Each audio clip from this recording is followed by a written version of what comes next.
The Puppeteer. It started with a faint rumor, as these things often do, drifting like smoke through the coffee shops and bars of Black Hollow. A man would go missing, a woman would vanish, and by the next week, a doll, eerily lifelike, impossibly detailed, would appear. Some were found propped in shop windows, others slumped on park benches, their porcelain faces frozen in expressions that seemed too real. At first, it was a quirky oddity, fodder for local gossip. Then came the whispers that the dolls bore uncanny resemblances to the missing. People stopped calling them dolls and started calling them something else, echoes. I heard about it one morning while nursing a lukewarm coffee at Mary's diner. The old-timers in the corner were talking about a new one, a teacher, Ms. Larson, who hadn't shown up for class in days. She had been found, they said, in the form of a doll sitting primly on the steps of the town library. I didn't believe it.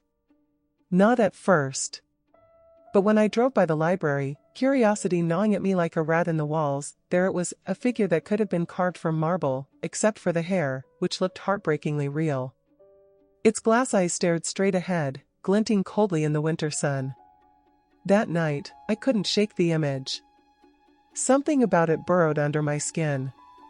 I had seen wax figures before, mannequins, even those hyper-realistic sculptures in art galleries that are supposed to make you question your own existence. But this was different. It wasn't just the detail, it was the presence. It felt alive, but in the wrong way, like a song played backward. The more I thought about it, the less I could ignore the pattern. I started keeping track. First, there was old Mr. Hargrove, whose doll had shown up sitting at his usual fishing spot, a rod in its stiff hands. Then came Jenny, the waitress from Mary's, who vanished on her walk home. Her doll had been posed at the bus stop where she used to take her breaks. And now Ms. Larson. They all had one thing in common: no one had seen or heard from them again. By the time the sun dipped below the horizon, casting the town in long, jagged shadows, I had made up my mind. I was going to find out where these dolls were coming from. It wasn't bravery, not really. It was obsession, the kind that gets under your skin and whispers in your ear until you can't hear anything else. I started with the obvious, the spots where the dolls had been found.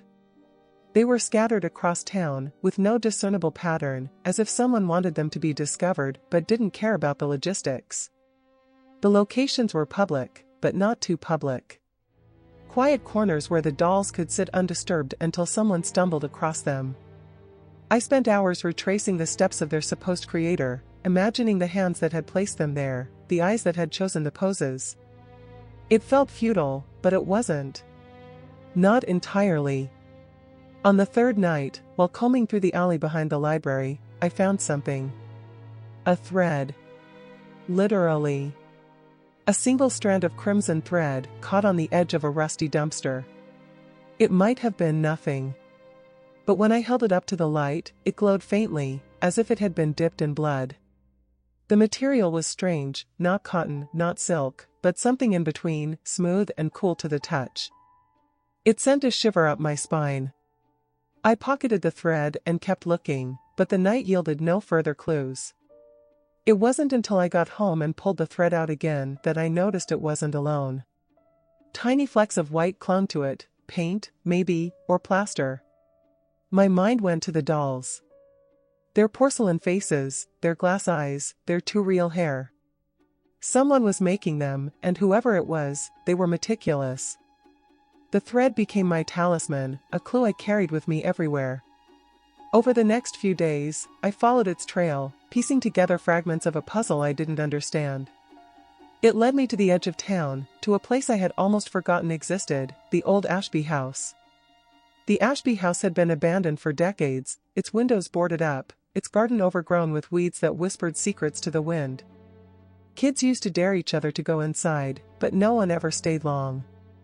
They said it was haunted, though no one could agree on the details. Some said they had seen lights flickering in the upstairs windows, others swore they had heard voices calling their names. All I knew was that it was the kind of place where nightmares were born. I stood in front of the gate, the thread clenched in my fist, and told myself I was being ridiculous. But the feeling wouldn't go away, the certainty that this was the place, that the answer was waiting for me inside. The air felt heavy, as if the house itself were holding its breath. I pushed the gate open and stepped through, the sound of rusted hinges echoing in the stillness. The path to the front door was overgrown, but the ground beneath was hard and worn, as if someone had been walking it recently. My heart pounded in my chest as I climbed the porch steps, each creak underfoot a warning I didn't want to hear. The door wasn't locked. Of course it wasn't. It swung open with a reluctant groan, revealing a hallway choked with dust and shadows. The air inside was colder than it should have been, carrying a faint metallic tang that made my stomach turn. I stepped inside, the thread still clutched in my hand, and let the door close behind me. The house felt alive, but not in a way that made sense. It was in the way the floorboards seemed to shift under my weight, the way the walls seemed to lean in, as if they were listening. I could feel eyes on me, though I was alone. At least, I thought I was. The first doll I found was in the living room. It was seated in an armchair, its head tilted as if it were watching the doorway.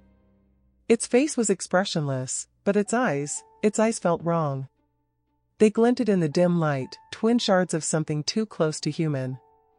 The doll was dressed in a suit, its hands folded neatly in its lap. I didn't recognize it, but it felt familiar, like a name on the tip of your tongue. And then I saw the others. The other dolls were scattered throughout the room like guests at a party no one wanted to attend. One perched on the windowsill, its glassy gaze fixed on the overgrown garden outside. Another slumped against the wall, its porcelain cheek cracked like an old teacup. Each one was dressed impeccably, their clothes detailed down to the last button, but their poses carried a strange weight, as if they were frozen mid-thought. I couldn't tell how many there were. The shadows in the room seemed to swallow them, revealing one only to obscure another. My heart pounded as I stepped further inside, careful not to touch anything.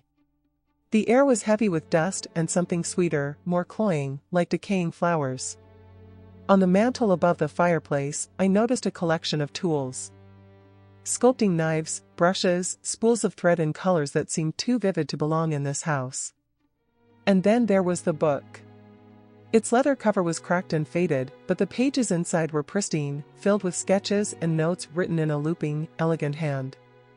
I couldn't make sense of most of it, diagrams of human anatomy, strange symbols, lists of materials, but one phrase jumped out at me, scrawled across the top of a page in red ink: to capture the soul, one must first shape the vessel. The words sent a chill down my spine. I glanced at the dolls again, and suddenly their lifelike details felt far more sinister. The glass eyes, the strands of real hair, the faint blush on their cheeks, it was all too perfect.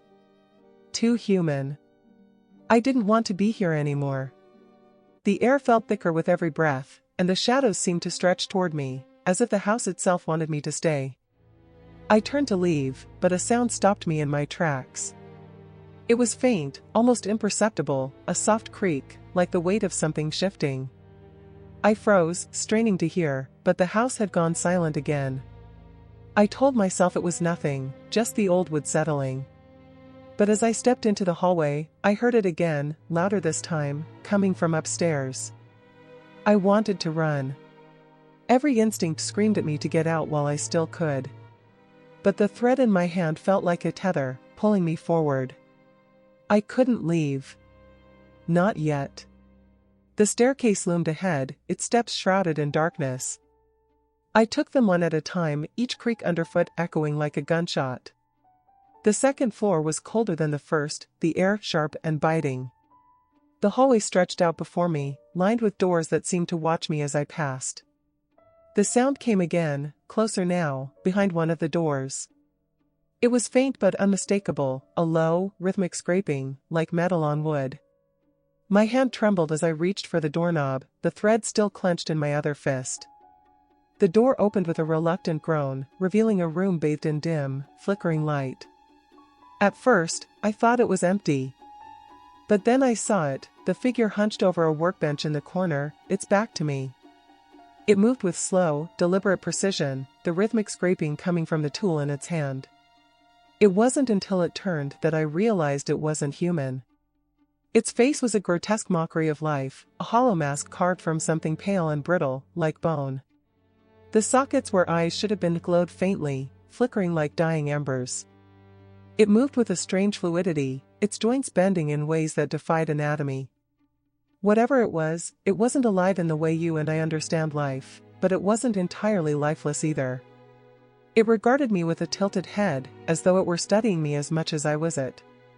On the workbench before it lay a half-finished doll, its face blank, its glass eyes not yet set. Around it, tools and materials were scattered, a tangle of threads, jars of pigment, strands of hair that looked sickeningly real. My stomach churned as I realized they might be. I wanted to speak, to demand answers, but my throat felt like it was full of sand.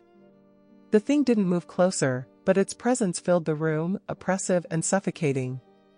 It raised one elongated hand and pointed to the thread still clutched in my fist.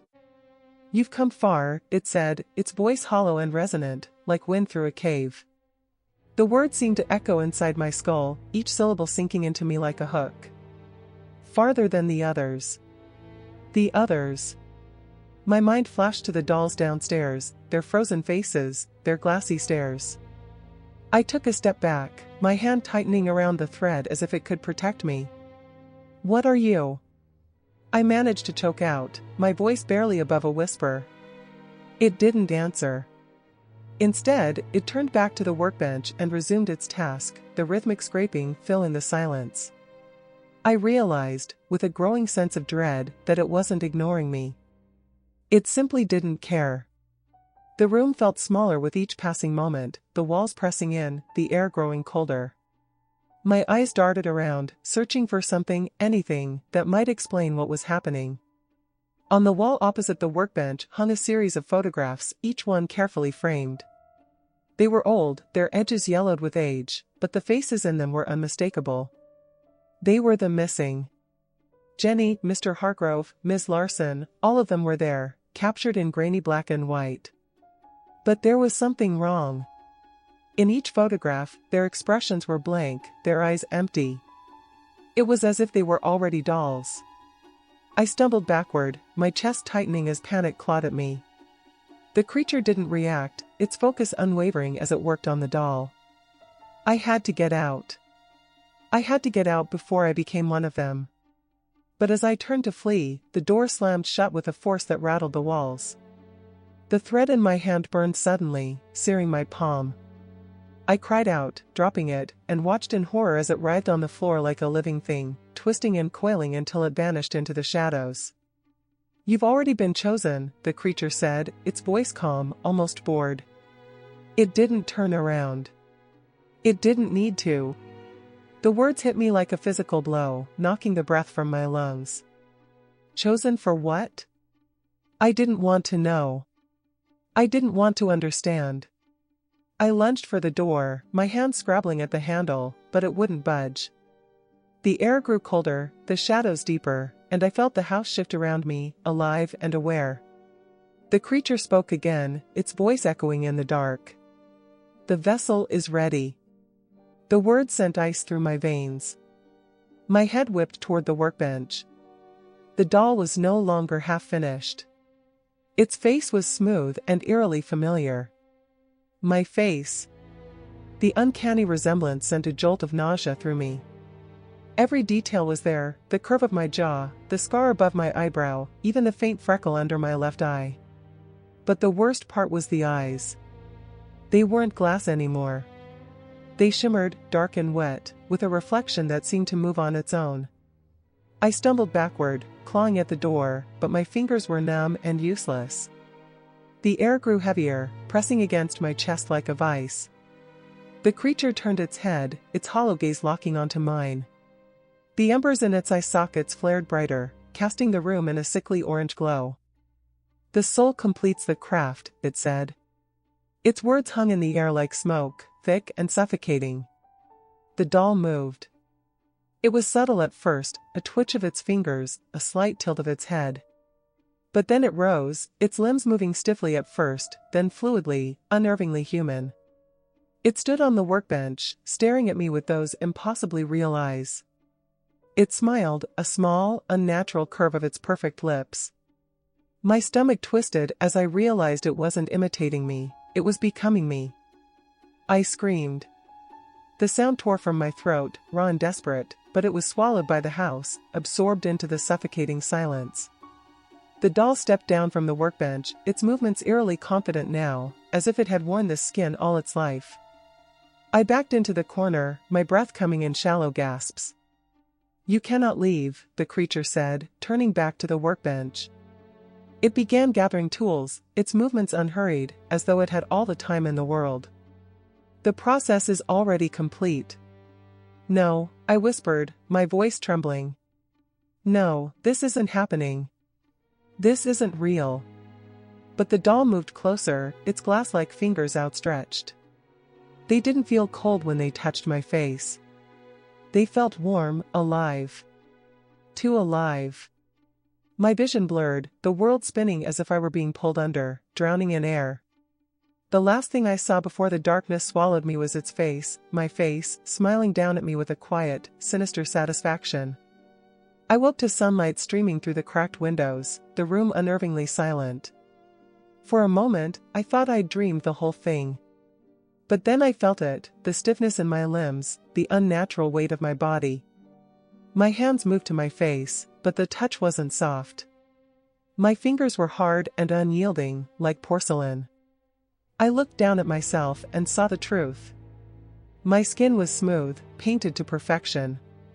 My joints were segmented, held together with tiny screws. I tried to scream, but no sound came. My mouth wouldn't open. Across the room, the creature worked on another figure, its back to me. I recognized the face taking shape on the doll in its hands.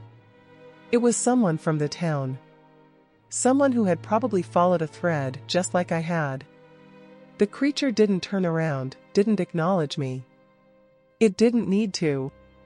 I understood now. I was just another piece in its collection, another vessel for its craft. And soon, I would be forgotten. The world outside moved on without me. Through the grimy windows of the old house, I could see life continuing. Cars rolled down the street, their headlights piercing the early evening gloom. People walked by, unaware of what lurked inside, what they might become if they were drawn here. Days passed, at least, I think they did. Time felt strange, disconnected. I couldn't sleep, couldn't eat, couldn't do anything but exist. I was a doll, a prisoner in my own body, posed and arranged by invisible hands. My mind screamed, but no one could hear it. I was trapped in a nightmare of silence, my thoughts spiraling into dark places. Occasionally, the creature would enter the room, its hollow eyes sweeping over its creations. It would adjust an arm here, a head tilt there, ensuring we all looked just right. It never spoke to me again.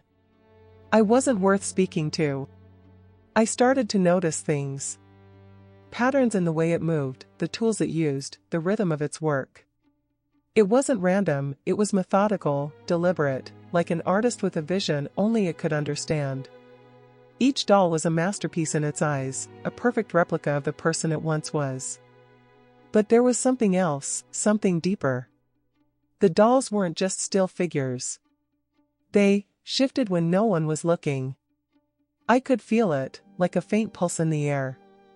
At first, I thought it was my imagination, but then I saw it. One of the older dolls, a woman with fiery red hair and a freckled nose, blinked.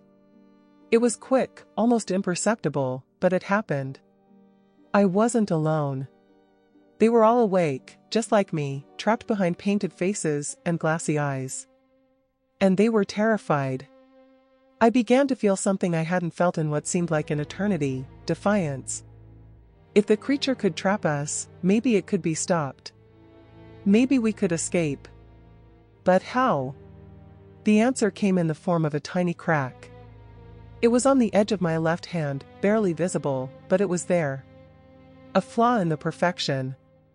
I didn't know how it got there, maybe the creature had made a mistake, or maybe it was a sign that this prison wasn't as unbreakable as it seemed. I focused all my will on that crack, imagining it growing, spreading. Hours turned into days as I strained against the confines of my body. I pictured my hand shattering, my fingers moving freely again. And then, one night, I felt it. A sharp snap, like the sound of breaking porcelain. My hand moved. It was clumsy and jerky, but it moved. Hope surged through me like a tidal wave. I worked on the rest of my body, pushing against the invisible bonds that held me. Slowly, agonizingly, I regained control. My legs, my arms, my neck, all of them began to obey me again. When I finally stood, my joints creaking in protest, I turned to the other dolls. Their glass eyes stared at me, filled with desperation. I couldn't leave them behind. But the creature would notice. It always did. I looked toward the door, my mind racing. If I could find a way to distract it, to buy us time, maybe we could all escape. Maybe we could finally be free. I took a step forward, then another, my movements growing steadier with each passing moment. I didn't know what awaited me beyond that room, but I knew one thing for certain: I wasn't going to let this be the end. Not for me. Not for them.